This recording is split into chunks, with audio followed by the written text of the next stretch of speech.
Muy buenas tardes.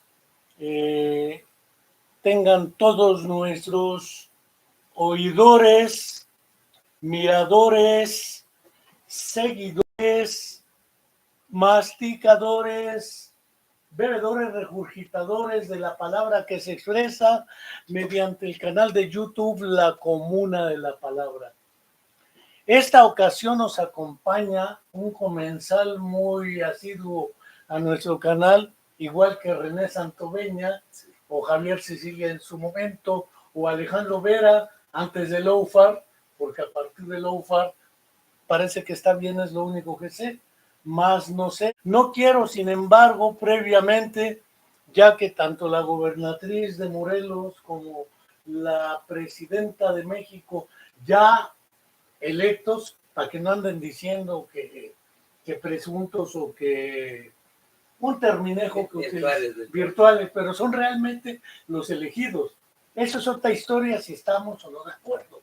Pero ahí va, les pasa lo que con Maduro, le echan la culpa a Cuba, le echan la culpa a Rusia, le echan la culpa a Maduro mismo y se ponen timoratos, según dice Maduro, hasta AMLO, Petro y Lula. Bueno, así está la izquierda latinoamericana. De cierta forma, sí. ¿No? Sí, porque agarran y dicen, publiquen las actas, ¿y por qué no publicaron aquí las que decía la oposición que se hagan públicas? Era voto por voto, casilla por casilla. Me acuerdo de las consignas antaño, ahora ya no se admiten porque son de la derecha. Pero haya sido como haya sido, ya viene el cambio y ya se van a cumplir 10 años de la desaparición forzada de los 43 jóvenes de la Escuela Normal Rural Raúl Isidro Burgos de Ayotzinapa, en Tixla de Guerrero, y no tenemos ni la verdad histórica, ni la verdad, ni la justicia transicional, pero sí la promesa. Se le queda seguramente a la nueva presidenta Claudia Sheinbaum a ver qué hace, porque hay un expediente abierto, no se ha cerrado, pero pues ni la verdad, ni la justicia, ni nada. Y ya es un decenio. Este septiembre, no falta mucho. Y tampoco quiero dejar de recordar, como cada semana hacemos, se acaba de cumplir también otro año más de la desaparición forzada de nuestra estudiante de la Facultad de Psicología, Viridiana Anaid, hija de Angélica Rodríguez Monroy, quien después de prácticamente 12 años seguimos esperando la justicia, la verdad, y tampoco se tiene. Todo queda en tinieblas.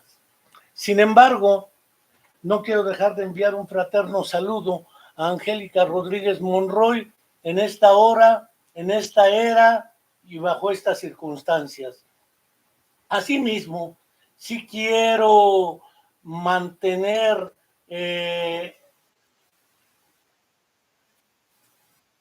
clara la situación de la temática que vamos a abordar el día de ahora con el doctor Eliseo Guajardo Ramos, pues se trata de hablar bajo diferentes niveles de análisis, como supongo que hubo pensado Jack el Destripador. Vámonos por partes. La escritura no ha existido eternamente. No es como dicen que en el principio fue el verbo, el Génesis. Es más bien como decía Fausto, de Wolfgang Johannes Goethe, en el principio era la acción. La representación. ¿Qué verbo es acción? Sí, lo que pasa es que verba non facta era, se referían al habla, al lenguaje, y el lenguaje hablado tampoco ha existido siempre. El lenguaje escrito menos es posterior al lenguaje hablado y a la lengua, aunque en el Génesis las lenguas aparecen después de la dispersión babilónica por aquella torre que quisieron construir para verle el cráneo, por lo menos decía el poeta León Felipe, a Dios, a ver qué tenía dentro, porque por qué tantas guerras, tanta muerte, tanta epidemia y demás. Sin embargo, más allá de estas vicisitudes, no quiero dejar de agradecer nuevamente al doctor Eliseo Guajardo que hablemos un poco sobre la aparición de la lengua escrita como herramienta de representación y de comunicación que trasciende al sujeto de la actividad, porque desaparece la comunicación cara a cara. Bueno, no desaparece, pero la trasciende en virtud de que ya no necesito tener al interlocutor frente a mí teniendo el texto escrito. y el texto escrito sobrevive al productor de la experiencia escrita. Entonces, la escritura como herramienta histórico-cultural, la escritura como objeto de conocimiento también, porque no es lo mismo, aunque parezca igual, decía Silvio Rodríguez, no es lo mismo la escritura de hace 5,000 años, cuando no todo el mundo escribía, solamente los escribas, pero la función de escriba aparece después de que aparece la escritura. No había función social de escriba si no hubiera escritura. Y tampoco existía la actividad de enseñar y aprender la lengua escrita como herramienta para manejarla. Y en aquella época aprenderla, cuando era jeroglífica, no alfabética, debe haber sido otro choro manejar memoria, atención, aprendizaje, enseñanza, etcétera. A la vuelta del tiempo esto ha evolucionado. No existía antes de la invención de la escritura, aunque hubiera daños cerebrales porque había conflictos, batallas y demás, problemas del aprendizaje de la lengua escrita porque no había objeto de aprendizaje. Sí. Si no existe la lengua como objeto de apropiación, no existe la lengua como objeto de enseñanza, ni la relación didáctica maestro-alumno para aprenderla. Muy recientemente leí un artículo de un filósofo que en la actualidad se ha perdido la capacidad de enseñar a leer y escribir de manera manuscrita.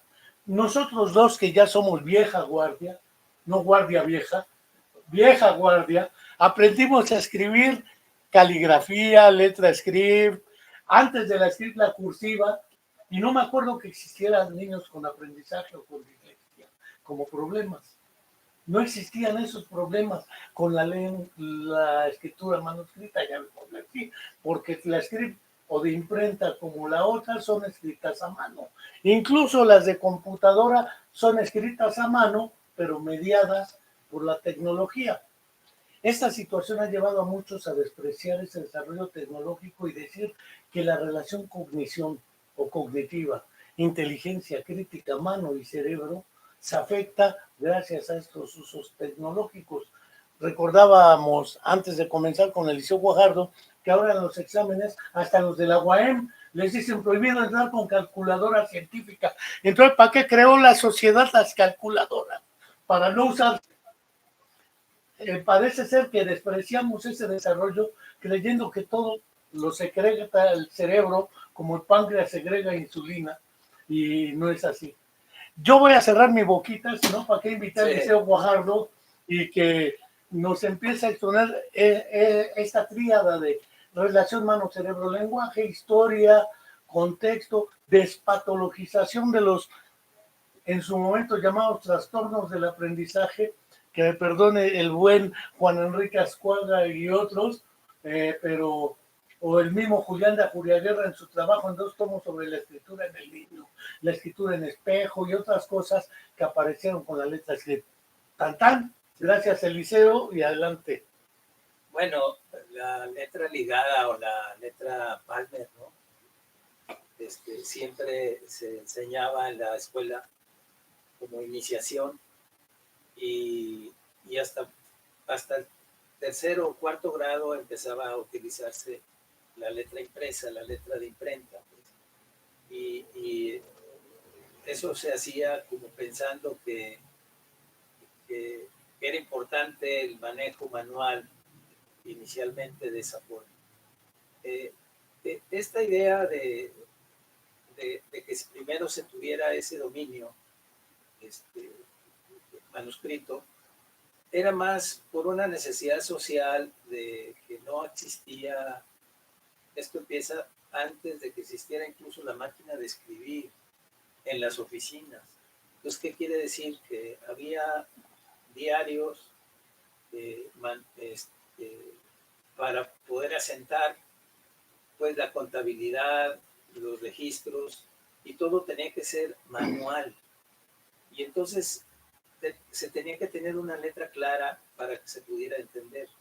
Era bien importante tener una buena letra porque se podía alguien ocupar en la oficina las 8 horas transcribiendo o escribiendo, eran como si fueran amanuenses, y ese era el trabajo, y era muy importante que tuviera buena caligrafía. porque si no, entonces, pues el trabajo no estaba bien realizado. Eso es por un lado. Y por otro lado, pues tener una buena letra, pues era ocasión para tener un empleo de oficina, que era un empleo privilegiado comparado con el de taller, el de fábrica. Si los primeros libros eran escritos a mano, pues sí, antes de la imprenta. o simplemente los títulos pues se decían a mano también, los títulos Nobiliarios. universitarios y todo eso. Pero bueno, el caso es que había mucho trabajo manual y ahí la caligrafía era algo importante. Incluso se tenía que escribir no a lápiz, sino a tinta, con tajo y tintero. Entonces, pues era una necesidad por el desarrollo tecnológico y el trabajo que se realizaba. Todo esto se desaparece porque pierde función. Y la escritura ligada, pues era una escritura que a veces obligaba, ahora que fue el Día Mundial del Zurdo, pues se tapaban al escribir y los obligaban a escribir con la derecha y se consideraba ser zurdo como algo patológico o digno de un alumno candidato a educación especial. En cierta forma, se puede suponer que la inversión de letras era más difícil si se escribía ligado a si se escribía letra por letra, porque se podía invertir al hacerlo individual las letras no ligadas, podían invertirse en su escritura y eso podría ser que se dijera que da ocasión a que aparezca pues la dislexia en ese aspecto, que según esto no aparece en la escritura ligada o no aparece, por ejemplo, no sé si tú recuerdas que en Japón, por el tipo de escritura que es, ¿verdad? Es una escritura glífica también, pues tampoco aparece la dislexia. No, incluso, entonces, un dato interesante, sí. En Japón, después de un daño cerebral en el hemisferio izquierdo, se recuperan más rápido de la afasia porque manejan dos lenguas. La lengua escrita que es una y la lengua hablada que es otra. Entonces las probabilidades de recuperación afásica son distintas. De ahí se empezó a hablar de cuidado con los universales, porque ni los niños, ni los japoneses, chinos, coreanos, que tienen ese tipo de escritura, o la cirílica en ruso, u otras, árabes, pues resulta que ya son la mayoría, solito China es la mayoría del mundo. China y los indies pues son más de la mitad. Entonces, ahora, en realidad, por ejemplo, la escritura, de hecho, se enseñaba desligada de la lectura. Como que la lectura era una y la escritura también era otra. Y bueno, los que trabajaban, yo digo, insisto, en oficinas, en realidad eran copistas, no eran escribanos, por decir. No escribían de lo que ellos pensaban que tenía que escribirse, sino escribían lo que ya estaba escrito y lo copiaban, o tenían que hacer un registro sin tener que entender forzosamente lo que estás escribiendo. Esto es, la escritura como un trabajo manual. A ver, no intelectual. Estaba separada la escritura, que hablábamos de la relación mano-cerebro-lenguaje. Aún ahí hay una escisión entre la mano, el cerebro y la cognición, el lenguaje como herramienta de la cognición, porque no estaba, por eso se hablaba de lectura de comprensión, sí. Si mi memoria no me falla, porque estaba la otra lectura, la lectura fonética, aunque no entendiera. El descifrado. Claro. Sí. Entonces, pues una era la cuestión del descifrado y otro es ya comprender lo que estaba escrito. Y bueno, te diré que las lecturas pues no venía en letra ligada. No. Venía en letra de impresa, o sea que era individual. Era como dos sistemas, dos códigos de escritura, el código manuscrito y el código de impresa. Sí. Entonces era trabajar con dos códigos. No es demasiado complejo, pero así existía. Y ahora, pues ya se evita el paso de tener que escribir manualmente para luego pasar a la otra escritura, sino se va directamente a la escritura, pues podemos decir, impresa. O escrita. En ese sentido, pues llegó a ser que la escritura ligada, fíjate, Enrique, que en Europa la escritura tenía un rasgo nacional. Por ejemplo, los franceses escribían de una forma, los ingleses de otra, o sea, las formas de escritura, de tal manera que tú podías identificar en el formato si era de izquierdilla o era escrito, si se trataba de un francés, de un inglés, de un suizo. Y era un orgullo tener ese tipo de letra, porque te identificaba tu nacionalidad. Llegó a ser tan meticuloso ese aspecto que la enseñanza tenía que estar precisamente hecha a la forma de la letra que se utilizaba en el país. A ese grado se llegaba con la escritura manual, pero pues era como, más que escribir, era dibujar. O sea, dibujar las palabras o las letras, aunque no se entendiera lo que se escribía, pues era como dibujar. A ver, no era forzoso que se entendiera o comprendiera No. lo que se escribía. Sin embargo, Porque no eran excluyentes. Se podía sí, comprender y entender lo que se escribía. es que si te fijas, la escuela no te enseña a ser autor a ser autor de un texto. No, eres copista. Eres copias Copy-page. o haces resúmenes, etcétera, pero no te pone a que tú escribas, o sea, a que tú seas autor del escrito. Eso es como especializado si vas a ser novelista o ensayista o algo así. Pero entonces no te enseñan a ser autor, sino a ser reproductor, copista, hacer resúmenes, o sea que no te están pidiendo tu opinión eh, directa, sino que te están pidiendo que escribas claro y que otro pueda entender lo que tú estás escribiendo. Entonces, ese es un tema, pues, bien importante ahora que se requiere, y luego cuando llegan a la universidad y quieren que escriban ensayos, pues no pueden escribir porque nunca han sido autores de sus escritos. Y pues por eso los jóvenes pues hacen mucho plagio, ¿verdad? No, y más ahora con la famosa inteligencia artificial, les hace el texto, Sí. el ChatGPT y todas esas cosas.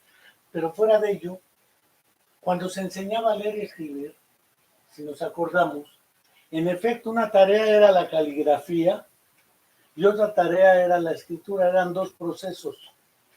Cuando se traslada la enseñanza y el aprendizaje de la letra cursiva a la letra escrito de imprenta, es cuando empiezan a aparecer las dificultades.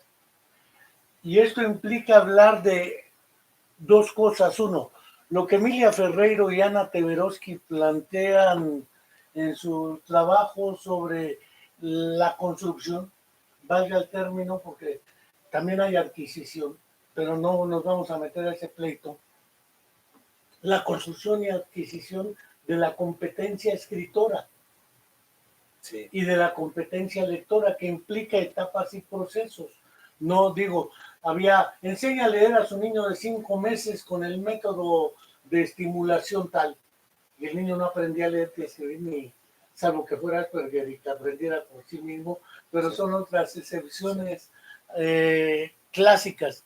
Pero fuera de ello, el punto que me parece fundamental es efectivamente el proceso del aprendizaje de la lengua escrita como herramienta de expresión, dijeras, del pensamiento o de transcodificación de pensamiento en lenguaje escrito y viceversa.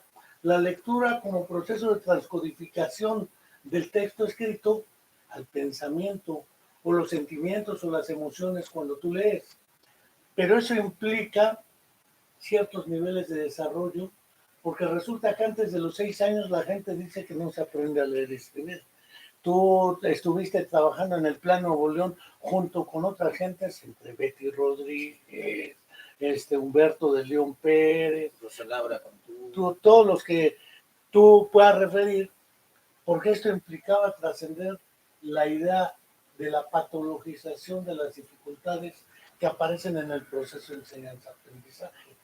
Sí, cuando estaba todo ese proceso, pues se detectaba que los niños si rotaban las letras o si omitían letras y escribían faltando algunas letras, pues ya se consideraba un proceso de orden neurológico, diríamos un proceso disléxico.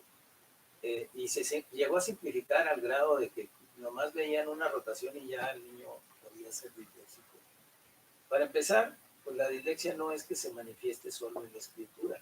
Por ejemplo, se manifiesta en la lectura. Es que el término dislexia en realidad, lo mismo que el de alexia o paralexias, tienen que ver más con la lectura. Sí. En los casos neuropsicológicos se habla de agrafias o disgrafias. Pero ahorita no Sí. me voy a meter en los errores de traslación de los modelos del adulto al niño en neuropsicología y en neurología, de modo tal que se hablaba de afasia infantil, dislexia infantil, discalculia infantil, cuando en realidad el problema era de otro orden. Sí, entonces, en esa parte de la dislexia, había una investigadora que vino a un congreso aquí en México, uruguaya, María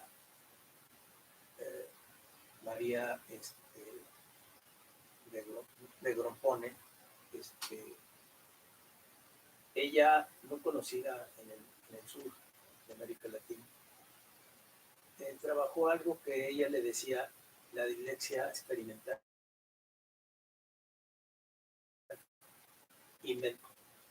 Inventaba palabras inexistentes, o sea, con palabras que parecían palabras del español, pero no eran no tenían ningún sentido. Ponía a buenos lectores, niños buenos lectores, a leer esos textos y empezaban a equivocarse y a hacer conductas similares a los niños disléxicos cuando leían un texto real. O sea que la forma de producir la dislexia, ella lo producía experimentalmente, es si estás comprendiendo un significado o si no lo estás comprendiendo. Entonces el niño disléxico lee sin entender, o sea, descifra sin entender. Y entonces por eso no hace una identificación o reconocimiento de las palabras, como si fuera emitir los sonidos de las letras que están ahí sin realmente estar leyendo palabras, por eso no lo está entendiendo. Entonces, ese elemento de la no comprensión es una forma de dislexia en ese aspecto. Cuando te ponen palabras conocidas, pues en realidad quiere decir que no vas descifrando cada letra por letra, sino vas identificando las palabras que tú ya conoces en el escrito. Entonces, es que cuando lees reconoces las palabras que ya conoces, nomás las reconoces. Y entonces el que no reconozca hace que entonces no se comprenda y tenga una lectura torpe de un niño disléxico. No pasa en adultos. Alfredo Ardila, al hacer sus pruebas, en Colombia, por ejemplo, en Bogotá, en vez de escribirles la palabra Bogotá, les decía Tabogo. Sí. Y ya no entendían del Tabogo. Pues no podían repetir Tabogo, pero sí Bogotá, porque están orientándose semiótica o semánticamente. Exacto. Entonces, la parte semántica que debe acompañar el proceso de escritura, en la enseñanza la dejan a un lado. Entonces, debe de estar acompañada la parte semántica en el proceso de adquisición. Para empezar, lengua escrita es un término, un concepto reciente. Claro, es de finales del siglo XX. Sí, porque no se hablaba de lengua escrita. Se hablaba de escritura. Lectoescritura. Bueno, escritura y lectura y luego lectoescritura. ¿Y qué era? Pues era como un aprendizaje de un proceso mecánico que luego iba a tener un proceso comprensivo. Entonces, pues, ¿qué quería decir? La escritura manual era un ejercicio motor y la lectura era un ejercicio visual, auditivo y visual, y todo se iba a lo que era la reproducción de las letras y palabras, y el contenido estaba fuera de ese proceso.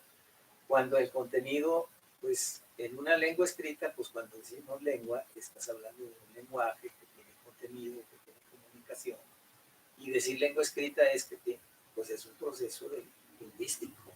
Es que incluso, no un proceso psicomotor, es un proceso lingüístico. Incluso en los casos neuropsicológicos de afasia, puede hablar, haber afasia, es decir, un trastorno o en la expresión o en la comprensión del lenguaje, sin que haya agrafia. Es decir, la persona puede escribir, pero no habla.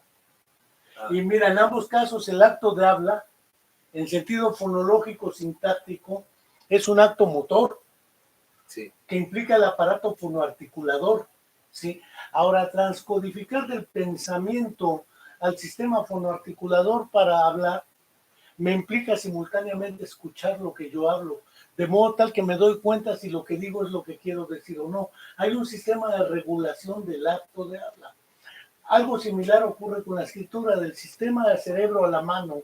En esa época, para escribir, yo recuerdo tus trabajos de farmacia, botica, casa, casita, casota, etcétera, que tú mejor que yo sí. tienes esas experiencias, demuestra que el niño está organizando cognitivamente la representación de farmacia y el garabato es el mismo para farmacia y para botica, porque significa lo mismo, el criterio semántico. Sí. Y lo mismo pasa en casa, casita, casota, o la cuestión del número, ¿sí? El plural o el singular.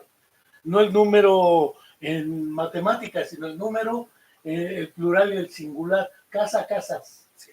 Entonces, en casa, casita, casota, me recuerdo muy bien que la casita era un garabato chiquito, casa un garabato mediano y casota un garabatote. Y era la misma escritura. Y era el mismo garabato, además. Porque pues eran casas todas. Entonces, pero eso es cuando tú dejas que el niño lo haga como él cree que se hace. Escribe como él. Tú escribe como creas que se escribe. Y él te dice cómo cree que se escribe. Además, recuerdo que casa, el garabato, tenía realmente dos grafías. Casa. Y casita tenía casita, los mismos garabatos, pero más chiquitos. Más pequeños. Entonces, esa idea, pues es una idea infantil, desde luego, pero es una idea de aproximación. ¿Por qué? Porque uno dice, pues así está mal, ¿por qué lo dejas que escriba así? Porque es que tienes que darle libertad a que él haga lo que él supone y luego en todo caso se dé cuenta que así no es. Pero no quiere decir que se le va a quedar esa... Es que un poco la idea de que si tú escribes mal, se te va a quedar escribir mal. Como si tú aprendes por repetición y si tú escribes mal, pues entonces vas a repetir ese mal y se te va a quedar. Y así no se aprende por razonamiento y no por el ejercicio. Pues bueno, se hacían planas 100 veces la palabra para que se te quede, como si eso fuera lo que se te vaya a hacer. Es una estrategia conductual, indudablemente. Entonces eran ejercicios, pues eran las famosas planas. Las tareas eran muy fáciles de poner tareas. Dices, las tablas. Van a traerme tantas planas de la letra 100 planas de la A. O la palabra tal. Y pues eran ejercicios realmente inútiles. O sea, no hacía que se aproximaran a la escritura. Es decir, el problema era de enseñanza, no de aprendizaje. No, exactamente. Porque era una idea equivocada de lo que era la escritura. Y la escritura, pues al ser un objeto lingüístico, pues es un objeto que debe de comunicar un contenido. Y eso hizo que cambiara el enfoque de lo que es la lectura y la escritura y lo que debe ser el aprendizaje de los niños. A ver, entonces pasemos al desarrollo tecnológico. Me salto la imprenta de Gutenberg sí. Y empiezo por la máquina de escribir. Primero la mecánica, en la que muchos de los escritores de la vieja guardia hicieron sus grandes obras, en las máquinas de escribir. Después aparecieron las máquinas eléctricas, también de escribir. Después aparecieron las iPads, finalmente las computadoras son la herramienta clave y lo que son los softwares para poder escribir. En realidad el uso de esa tecnología limita cognitivamente al alumno para desarrollar el pensamiento crítico como se afirma. O dos, porque acudir a Internet, ahora cualquiera, lo decía Humberto Eco, a propósito de ¿para qué sirven los maestros si ya hoy el niño encuentra en internet toda la información que quiera, por ejemplo, todas las guerras que se han producido en Oriente Medio. Aunque no encuentra en internet, ¿por qué siempre ahí? Eso es otra historia y para eso sirve el maestro, para generar las preguntas, o Paulo Freire dijera, para manejar una estructura de aprendizaje, la lectura y la escritura del mundo. Pero esos en realidad son limitativas. Las computadoras, los software, la inteligencia artificial, porque nosotros no tuvimos eso al alcance. Nosotros usábamos pluma o lápiz, aunque escribiéramos regarra. Pero en el fondo, creo que no nos limitó, ni estamos mejor que los muchachos ahora, porque el pensamiento de que todo tiempo pasado fue mejor, el pensamiento porfiriano.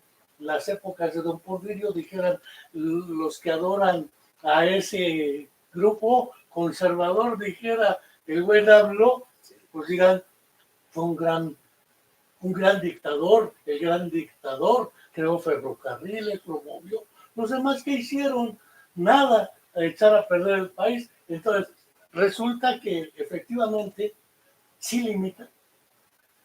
No, porque tú vas a hacer un trabajo de todas formas, ya sea en un iPad o en una computadora, tú vas a poder realizar tus hipótesis en ellas.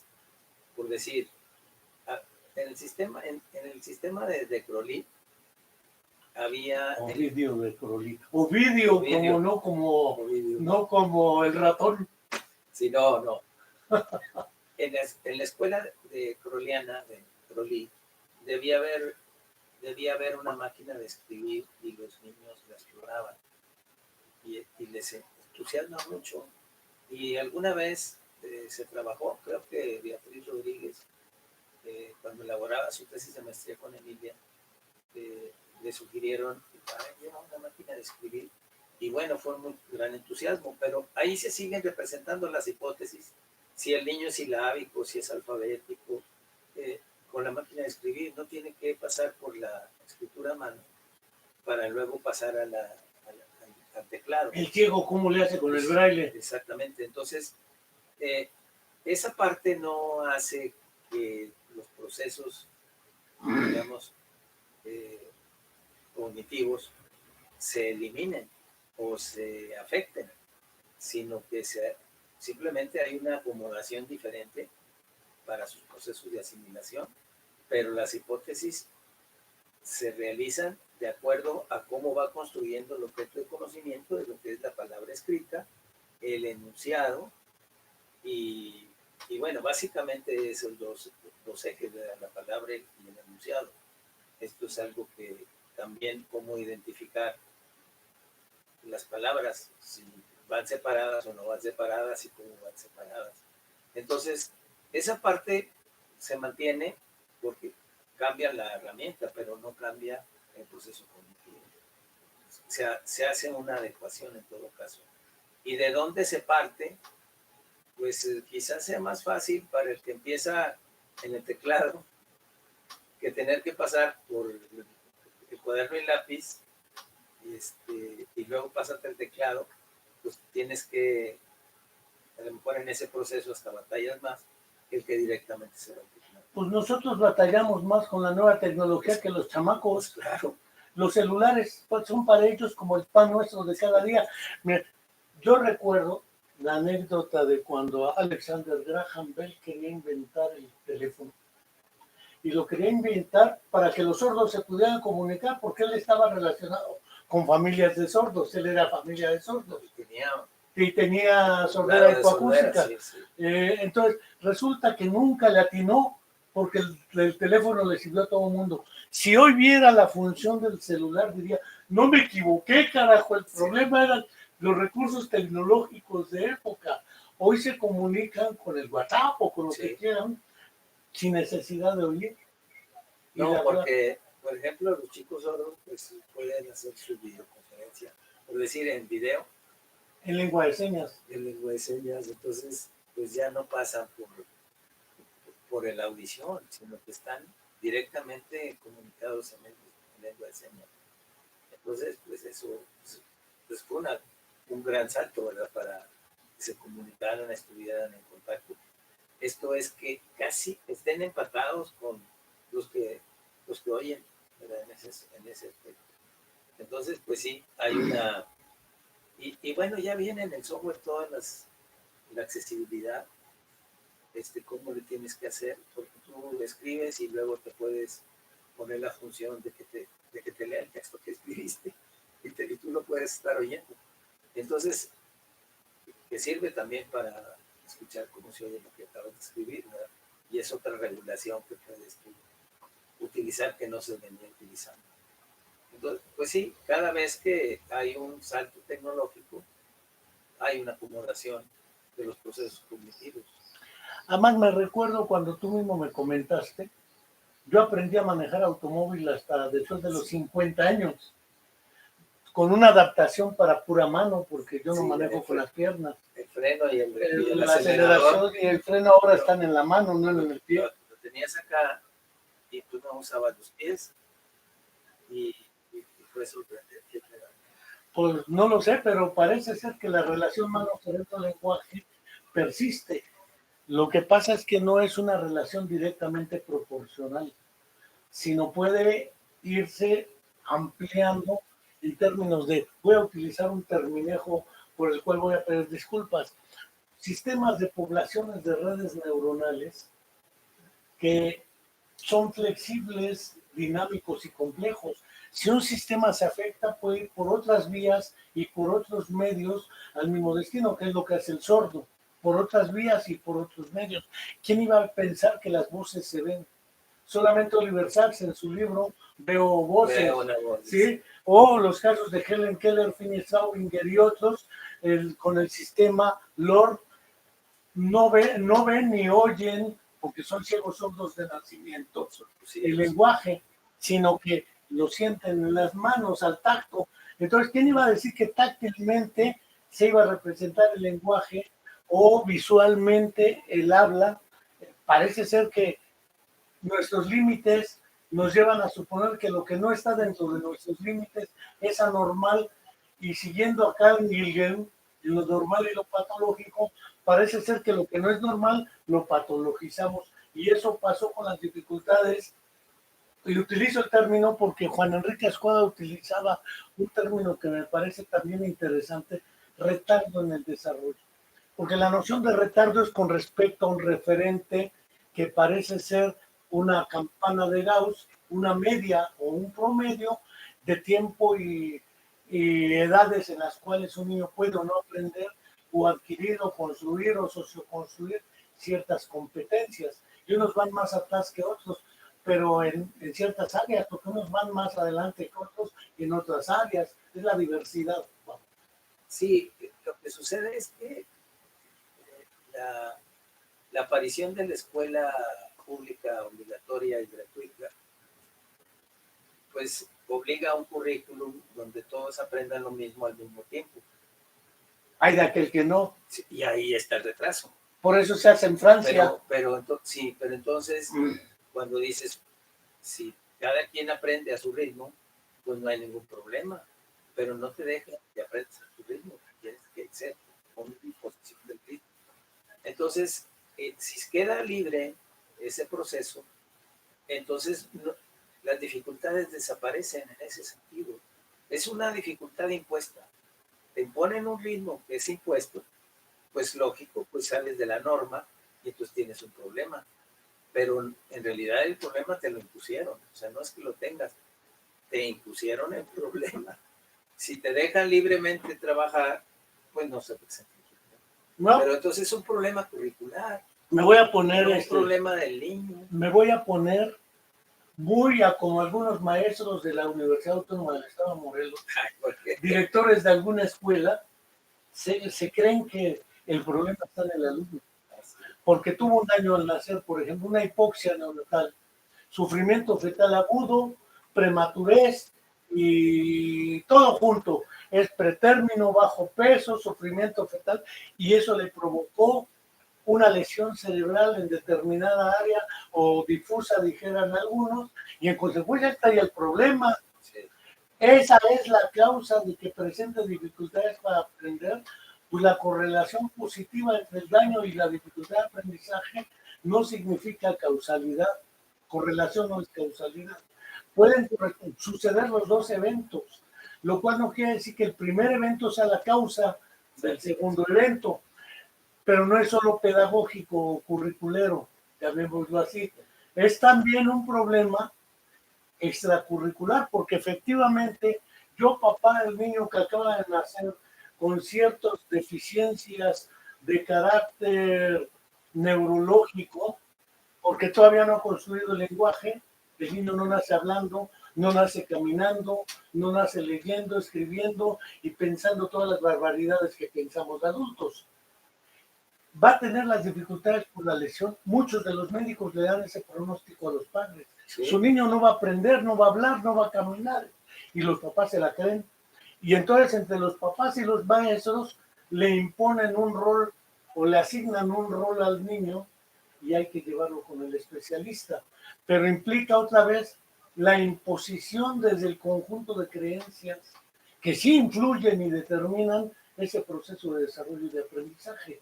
En esos casos sí podemos hablar de las dificultades y trastornos del aprendizaje, nomás por... No, pues no, la verdad no se puede hablar de que esas dificultades estén ahí, sino le vienen del entorno, del medio, y no por pensando que los estímulos del exterior son los que te explican el aprendizaje al modo conductual.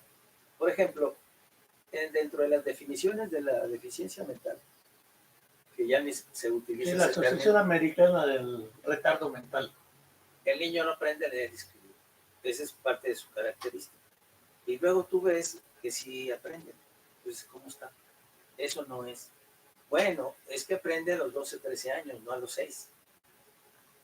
Y entonces, cuando decían que era deficiente, no le enseñes a leer porque no aprende a leer y escribir. Y entonces no le enseñaban y se confirmaba que no aprendía, pero es que no le estás enseñando. Esta es una profecía autocumplidora. Bueno, entonces, cuando ya dejan que se pueda seguir, continuar, etcétera, pues sí aprenden, pero en otro momento. Y hasta se cae la definición. Entonces, me acuerdo aquel, no sé si tú recuerdas, aquel director de la escuela, había escuelas de educación especial por áreas para niños con deficiencia mental. Sí, claro. Que no le quería dar el certificado de primaria especial porque era primaria especial. Dice, no, es que sabe leer. Y eso, es que entonces no es deficiente. Y entonces no le puedo dar porque esta es una escuela de deficientes. Oye, pero sí sabe leer, ¿por qué no le das el certificado? No, porque no debió estar aquí. Pero sí, pero lo que estaba mal es que él creía que no debía aprender a leer, porque la definición de deficiencia es que no aprenden. Y si se aprende, pues no era deficiente. Lo vimos, nos pasó en grupos integrados, no sabía cómo certificarlos porque eran de especial, sí, pero no le daban el de primaria regular porque era de grupo integrado, pero tampoco de especial porque era borderline. Pero todos esos asuntos pues son problemas inexistentes que se le aplican y se le imponen a los niños. Ya no digo la UAM, con alumnos que tenía en escuelas que no los quieren porque desprestigian a la escuela. Ah, sí. Ese también también hay esos casos. Yo recuerdo un caso reciente de un CAED en un bachillerato, ¿verdad? CAED. Los CAED, centros de atención a de educación especial de prepa o de no, de discapacidad, centros de atención a la discapacidad. Sí, CAED. CAED.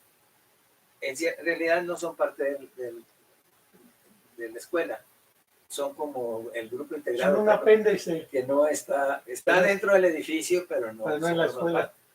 Entonces iba a haber un desfile, pues claro que ahí van jóvenes con síndrome de Down. Iba a haber un desfile de la escuela y dijo, no, pues ellos no participan en el desfile porque pues se va a ver muy feo el desfile si ya entran los niños con síndrome de Down. Pues no, hombre, pues la mamá pues le puso una queja que ya no había dónde meterse el director. Dice, ¿por qué se le ocurre pensar? Pues si eran parte del desfile y de la escuela y tienen que mostrarse lo que tienen en la escuela. Pero es parte de lo que está mal diseñado porque pues ¿para qué los tienen por aparte, verdad? Si pueden estar... Nos pasó con USAER, se convirtió en un grupo integrado de los que iban a USAER a recibir terapia de aprendizaje. Un malentendido que nos pasó con USAER, pero bueno. Sí, yo pienso que esas clasificaciones, de todas maneras, aunque no sea técnica y científicamente, porque se demuestra que está mal, pero no se asume. Pero si no pasa eso, el mismo tiempo histórico hace que se evidencie el absurdo de esas condiciones. Claro, que cuando ya se evidencia, ya echaron a perder no sé cuántas cosas, a cuánta población. Entonces, ¿por cuántos niños? Para no hablar en abstracto de que echaron a perder, no, sí, sí hacen daño esos procesos y esas clasificaciones. Entonces, regresando a la relación de la mano, el cerebro, el lenguaje y la escritura, debemos hoy, a fortiori, meter como sistema de enseñanza de la lengua escrita, valga el terminejo o español, o como queramos llamarle en la escuela primaria, la manuscrita. Olvídate de si es cursiva o no, sino escribir a mano, no usar la tecnología. Es un anacronismo querer aplicar lo que antes se aplicaba. Es un anacronismo, totalmente. Por una idea de cómo es que se aprende, es que ahora todo le mete en el cerebro, ¿te fijas? Ah, claro, antes todo era científico, sí. Psicología científica, filosofía científica, no era menos la filosofía, pero todo era científico. Después se volvió neurocientífico y aparecen las neurociencias, neuroeducación, neurocoaching y cualquier barbaridad con el prefijo neuro y ya explica todo y no es cierto. Entonces, yo pienso que por esas ideas de aplicar lo neurológico, que la explicación es de ese tipo. Tiene que hacer esto porque se consolida un aprendizaje que luego va a ser base de otro, y no es así. Sencillamente, yo pienso que es un anacronismo. No creo que le haga mal en términos de que pues, aprende otro código, eso es bueno. Yo recuerdo, por ejemplo, en Mérida, los chicos ciegos, por ejemplo, en Mérida, hace 30 años, 40, les enseñaban el código, les enseñaban el alfabeto en negro, que se llama, que es sí, en letras realzadas, y luego el braille, y aprendían más rápido los dos códigos que si directamente se iban al braille, porque el braille pues eran los puntitos, y entonces los niños tenían dos referencias con estar en negro, y lo hacían para que supieran cómo escribían los que no eran ciegos. Era un enfoque, por decir, pedagógico. Novedoso en esa época. Pues sí, por decir, oye, porque queremos que también sepa cómo escriben los demás. Y luego ya le enseñaban el braille. Pues se iban más rápido con dos sistemas que con uno solo directamente con el braille. Entonces, pues no creo que haga daño que se haga, pero tampoco es indispensable o porque es una etapa o por ahí tienen que pasar. Pues yo pienso que en realidad pues también le dan un trabajo al maestro que pues no creo que tengan mucho tiempo para enseñar cosas que en realidad pues es una distracción. O sea, yo insisto, es un anacronismo. Y es una reducción en el proceso del aprendizaje, porque curiosamente el sistema educativo pasó de un modelo individualista y conductual a un modelo constructivista, mediante el cual el niño construye, interactúa con nosotros, es activo, pero el examen es individual. No puedes copiarle al alumno. Aprendan a trabajar en equipos, pero la evaluación es individual, ¿eh? Entonces, que el problema son esa clase de contradicciones donde reducimos al absurdo la lógica de que construye colectivamente, pero te evalúo individualmente. Tú eres el del problema. Eso todavía existe en las universidades. Que las universidades son más antiguas que la escuela primaria, ¿no? Porque existen desde la Edad Media y la primaria existe desde el inicio del siglo XX. Bueno, 19, pues sí, es que en 1905 que empezó lo de Vinet-Simon, para después en Francia, Era un poco, sí, pero abarca el siglo XIX finales, Sí, en la escuela, principios del 20. en la escuela del Bismarck, ahí empezó todo esto. Pero bueno, el caso es que van a trabajar en equipo en la investigación, pero tú te titulas de forma individual. Ah, claro. No puedes el grupo presentar y entonces pues ya tienen el título. Aunque te voy a decir algo, a nosotros, a Chava, a Salvador Villarreal, a Beatriz Rodríguez y a mí, presentamos nuestro examen de psicología Colectivo. como si fuera un panel. Y entonces dijimos, bueno, tú vas a hablar del proceso de la lengua escrita en la palabra, cómo se construye, tú del enunciado y tú del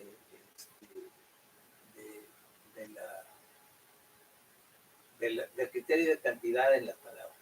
O sea, nos repartimos los capítulos. Porque Con el Beto hubo Paco y Luis. es que una modalidad es que tú puedes presentar tu examen si fuiste ayudante de un investigador y fuimos ayudantes de Emilia Ferreiro. Y entonces, pues, se valía presentar. Y cada quien tomamos un capítulo y presentamos y luego habló uno y lo otro. Como lo de Emilia no se conocía, porque todavía no estaba publicado su Todavía libro. no se publicaba la tesis como libro. No, es que ya publica en el 80, te estoy hablando antes. Entonces, dicen, oigan los maestros, es que ustedes saben más que nosotros de la lengua escrita. De ese asunto. Dijo, entonces, pues hablen y nosotros los oímos y vemos cómo los calificamos. Y empezamos a hablar. En realidad, fue un examen colectivo.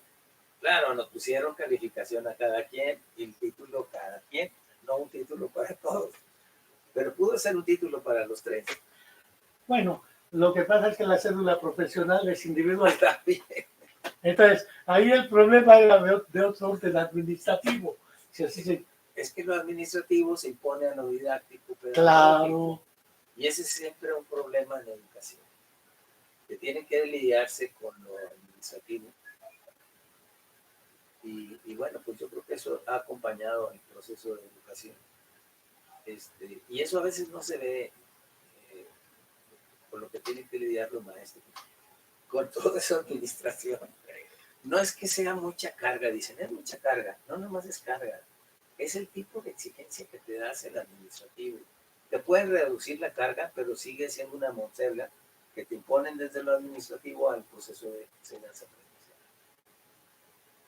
Pues en realidad el problema es sistémico y complejo, valga lo que acabo de decir. Sí. Es un problema sistémico, dinámico, complejo, porque implica lo curricular. Implica la relación didáctica y la construcción del ambiente de aprendizaje, valga lo que estoy hablando.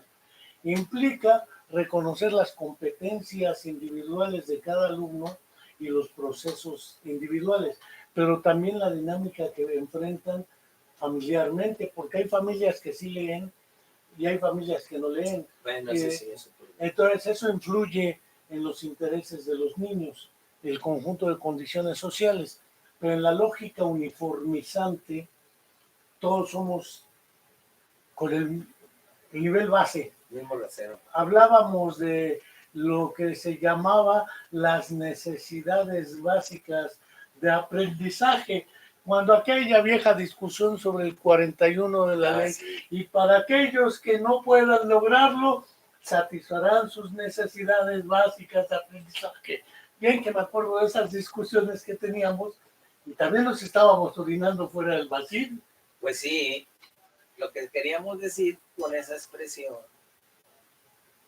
es que esas necesidades básicas de aprendizaje es para que ellos tuvieran herramientas para que luego pudieran trabajar. O sea, ok, no las tienes en el proceso curricular de primaria, pero puedes tenerlas en las más fundamentales, porque si no puedes sustraerte de la oportunidad de un empleo. Esa era un poco la idea, pero pues no, estaba muy lejos de que reflejara ese sentido. Sí, además la coyuntura no nos permitía mucho. Cuando lo discutí con César Col, me decía, es que ustedes empezaron al revés. Le digo, es que ustedes empezaron por el decreto real Sí. y empezaron con la LOCSE como un decreto real. Y entonces cuando nos decían, es que ustedes quieren imponer el modelo español. Madre, es que César Col decía, no, no es el mismo modelo que No. siguen. Ustedes le entraron por las escuelas y después le entraron a la ley. Sí. Es decir, le entraron en la vía de facta non verba y luego... Fue más fáctico que legal. Sí. Entonces, al entrar al revés, se les facilitó mucho. Eso decía César Col. Y aquí Bueno, decíamos que era al revés. Acuérdate que César Col participó en la parte curricular del sistema básico en España. Sí, con Ángel Rivière. Con la LOCSE. Sí. O sea, sabía de lo que estaba hablando. Claro. Sabía de lo que estaba hablando. Y entonces el problema no se reduce a la lengua escrita como herramienta de aprendizaje, porque son los dos ejes, lógica, matemática y lengua escrita, y si reprueban las dos, reprueban el año, aunque los demás lo sepan. Sí. Entonces es un desprecio al saber por el aprecio a la herramienta, porque la herramienta era la necesidad básica de aprendizaje. Esa te permitía adquirir nuevas competencias. La tiranía de la lengua escrita en la escuela llega hasta la universidad. Es una tiranía, todo tiene que pasar por la escritura. Y pues hay cosas que se aprenden al margen de eso, o sea, los contenidos. Y los contenidos del conocimiento. Y entonces, pero como tienen que evidenciarse, se evidencia en un examen escrito. Y si no, pues ¿cómo demuestro que tú sabes? En un portafolio de evidencias. Sí, ¿cómo demuestro que yo, maestro, cómo demuestro que tú sabes y vas a pasar?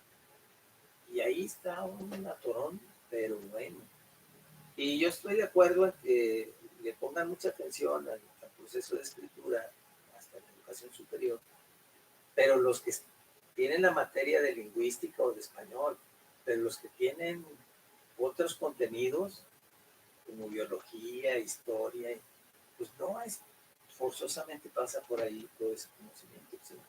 Con otros esquemas de asimilación y no se lo permiten porque tiene que pasar por la escritura. Entonces, si tratásemos de cerrar, porque según esta cosa llevamos 57 minutos, de todas maneras no quiero dejar de agradecer a Adriana Carmona Enríquez, que nos está viendo. Saludos. Y no quiero dejar de invitar a los que nos vean a suscribirse al canal de YouTube La Comuna de la Palabra. Denle suscribirse y es sin fines de lucro. Es para charlas como estas. Dentro de 8 días tendremos un conversatorio con el doctor Jordi Peña Casanova. Sí, lo vi. A propósito de lo que son los grandes dilemas contemporáneos en neuropsicología, la falacia meriológica, los reduccionismos y otros problemas teórico-metodológicos. También invitados para dentro de 8 días, suscríbanse a La Comuna de la Palabra, y no sé si queremos cerrar esto de la lengua escrita, manuscrita. Pues sí, de alguna forma, cuando se hicieron los trabajos de Guerra, incluso Balón entró en eso, les interesaba mucho la escritura como representación. Y entró el concepto de representación y eso fue muy importante. Pero más fue un salto cuando viene el objeto lingüístico de lo que es la escritura. Eso fue ya un salto mucho más importante. Entonces, pues la manuscrita pues no es una herramienta que garantice o que demuestre o que evidencie un proceso y por lo tanto hay que regresar a la manuscrita. Fue un momento histórico, digamos. Fue un momento histórico y ahora no, yo insisto, sería un anacronismo insistir en eso. Y ve tú a saber, el anacronismo más, ¿cómo le va a ser una monserga para los alumnos tener que pasar por ese proceso? Salvo que se haga un buen enfoque como el que te decía yo del sistema negro y el sistema braille en Mérida hace 30, 40 años y que era una buena estrategia, salvo que sea una estrategia de ese tipo, pues, pero pues hay que mostrar la didáctica de lo que es el sistema manuscrito, la escritura ligada. es un tema esto de la escritura ligada y luego cómo se separa.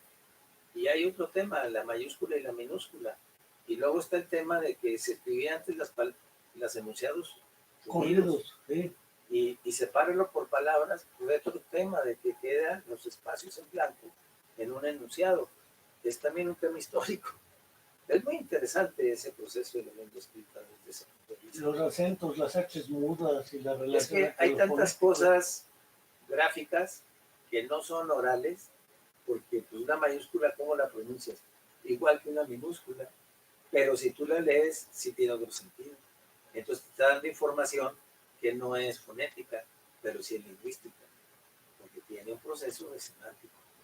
Y eso no aparece con Saussure, curiosamente. No, es que toda esa parte le agrega, por eso es lengua escrita. Porque eso, sí, eso le entra un significado. Entonces, pues hay cosas que se aprenden oralmente y otras que forzosamente entran por la escritura.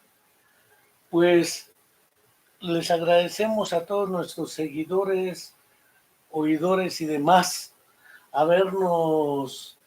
Jessica Rabadán, excelente plática más como esta, donde hablan de los problemas educativos que enfrentamos los docentes. Gracias. Almadriana Carmona Enríquez, felicitaciones, excelente charla y réplicas de ambos. Reenviaré a los grupos sociales de docentes a los que pertenezco. Y si los invitan a suscribirse al canal de YouTube, es sin fines de lucro, no cuesta nada.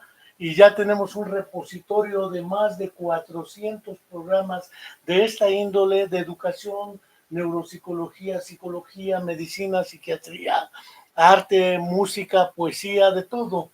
Y los invito a escuchar la próxima semana el conversatorio con el doctor Jordi Peña Casanova, con quien trataremos estas cuestiones de los grandes dilemas son epistemológicos y metodológicos en neuropsicología.